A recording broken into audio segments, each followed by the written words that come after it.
Congressman, I want to ask you about this Wall Street Journal story that just I could not believe. I still cannot believe. Here's the key sentence.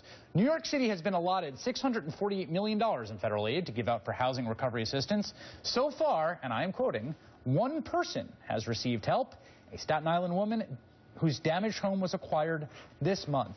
What is going on with the federal response for folks in your district and other districts who are struggling to put their lives back together?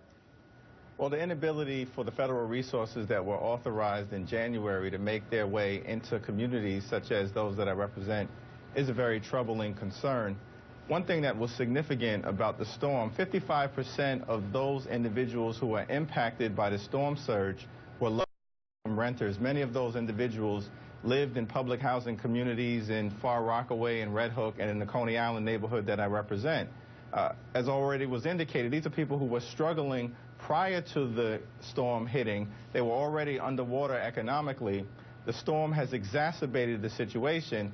We need the federal aid that has been allotted to make its way into these communities, but we also need to reinvest in our public housing and our infrastructure and our operating expenses so we can elevate the quality of life of these individuals. We are going to see more extreme weather, right? Absolutely. There's no getting around it. And we're going to see more storms like this. And we are going to be dealing with, from a resiliency standpoint, we are going to be dealing with how you respond when extreme weather hits. Yeah, that's right. I mean, we look to the future. One thing we can really say for certain is we're going to see higher sea levels, greenhouse gas concentrations, carbon dioxide already up about 40% since the start of the Industrial Revolution. In the New York City region, we've had about a foot of sea level rise, the majority of it due to climate change. That's already changed the frequency of coastal flooding.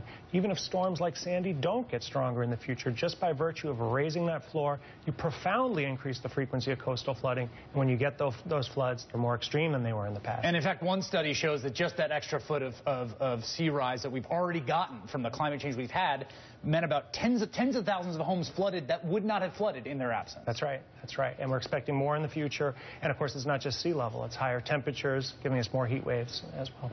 Nathalie, one of the things that struck me in talking to folks, and I've been doing interviews for a year now with folks in the Rockaways and Staten Island. The Rockaways, particularly people that are poor, working class, sort of struggling to make it, is how exposed to risk people are. Like, we're having this conversation right now about the health care law, and it's all about risk and insurance. That's the whole conversation, right? You go along your life, and sometimes you are befallen by a terrible illness, or a horrible thing happens, or you get laid off your job. And life is so risky for poor and working class people in this country right now. Right.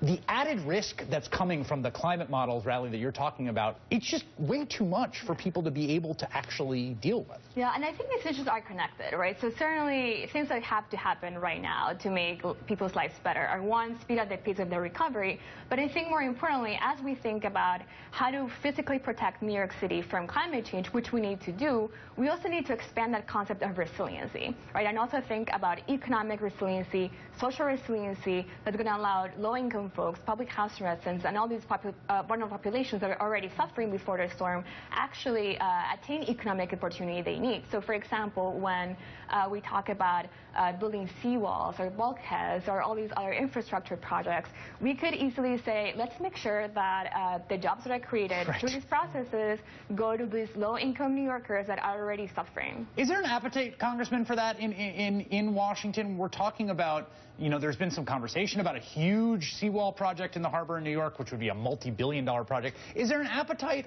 for building resilience at that community level? Absolutely. When I've talked to residents in all of the communities that have been impacted by Superstorm Sandy that I represent, Coney Island, Canarsie, Howard Beach, there is a desire both to recover in the short term, but to have an understanding that their communities are going to be protected from the future extreme weather events that we can expect to occur because of climate change and global warming. The mayor has laid out a comprehensive set of proposals, some of which will protect communities like Coney Island and others that will protect the communities in and around Jamaica Bay. Now we've got to have the will to see those projects through. The Army Corps of Engineers will be studying the projects that possibly can prevent damage from occurring at the level that they have in the past. Once that's done, then we'll have to get to work and get these projects moving. Nathalie said is important. We've got to make sure that public housing residents, those who are struggling every day in terms of their existence get access to some of the jobs that will be created in this process. So